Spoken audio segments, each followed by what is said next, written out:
আসসালামু আলাইকুম। অনেক সময় দেখা যায় আমরা যারা বিভিন্ন ধরনের ডিজাইন করে থাকি, তো অনেক সময় তারা ডিজিটাল মার্কেটিং করেন অথবা ফ্রিল্যান্সিং করেন। অনেক সময় ডিজাইনের প্রয়োজন হয়, থাম্বনেল তৈরি করতে হয়। এক্ষেত্রে আমরা অনেক সময় বিভিন্ন সোর্স থেকে ছবি ডাউনলোড করে নিজেরা ব্যবহার করে ফেলি। তো অনেক সময় দেখা যায় এসব ছবি কিন্তু আমরা ডাউনলোড করার পরে অনেক সময় কপিরাইট আসতে পারে। তো আপনাদের আজকের ভিডিওটিতে আমি দেখাবো কিভাবে যে কোনো একটা ছবি ধরেন আপনি কোথাও থেকে ডাউনলোড করে নেন, সেই ছবিটা কিভাবে কপিরাইট চেক করবেন অনায়াসে।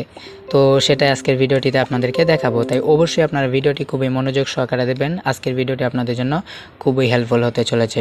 যে কোনো ছবির কপিরাইট চেক করতে পারবেন, ঠিক আছে? তো আপনারা আর দেরি না করে চলুন আমরা দেখিয়ে নেই কীভাবে আপনারা দেখবেন। তার আগে একটি কথা না বললে নয়, যারা আমাদের এই চ্যানেলে নতুন দর্শক আছেন তারা অবশ্যই আমাদের এই চ্যানেলটিকে সাবস্ক্রাইব করে দেবেন।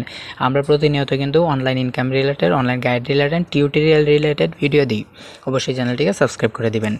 তো আপনারা জাস্ট ব্রাউজারে গিয়ে সার্চ করবেন। একটি ওয়েবসাইট রয়েছে, যে ওয়েবসাইটের নাম অধিকাংশ মানুষই কিন্তু জানে না।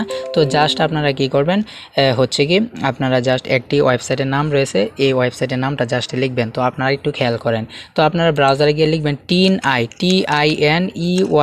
জাস্ট এটা লিখে সার্চ করার পর আপনারা এন্টার করবেন। এন্টার করার পর আপনাদের সামনে প্রথমে এরকম আসবে না। প্রথমে কীরকম আসবে আমি বলে দিচ্ছি। জাস্ট TINEYE লিখে সার্চ করবেন।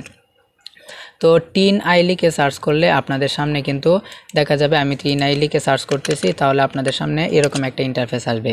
তারপর আপনারা প্রথম যে ওয়েবসাইটটি পাবেন TINEYE রিভার্স ইমেজ সার্চ, তো জাস্ট আপনারা এটাতে ক্লিক করবেন।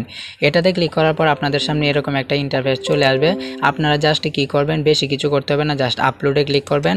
আপলোডে ক্লিক করার পর আপনারা যে ফটোটার কপিরাইট চেক করতে চাচ্ছেন, জাস্ট ওই ফটোটা সিলেক্ট করে ওপেন করবেন।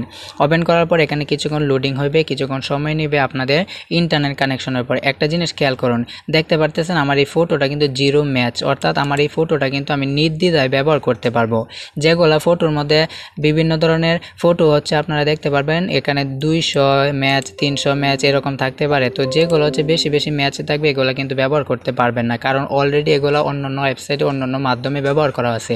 যেগুলো একবারে জিরো পাবেন এগুলাই আপনি আপনার যে কোনো ডিজাইনে আপনি ব্যবহার করতে পারবেন। তাহলে কিন্তু আপনাদের কোনো প্রকার ঝামেলা হবে না, কোনো কপিরাইট আসবে না। আশা করি আপনারা বুঝতে পেরেছেন। এভাবে যে কোনো ছবির কপিরাইট চেক করতে পারবেন। তো আশা করি বুঝতে পেরেছেন। ভিডিওটি ভালো লেগে থাকলে লাইক দিন, কমেন্ট বক্সে মূল্যবান মতামত জানাবেন, চ্যানেলটিকে সাবস্ক্রাইব করে সঙ্গে রাখেন। সবাই ভালো থাকুন, সুস্থ থাকুন, আল্লাহ হাফেজ।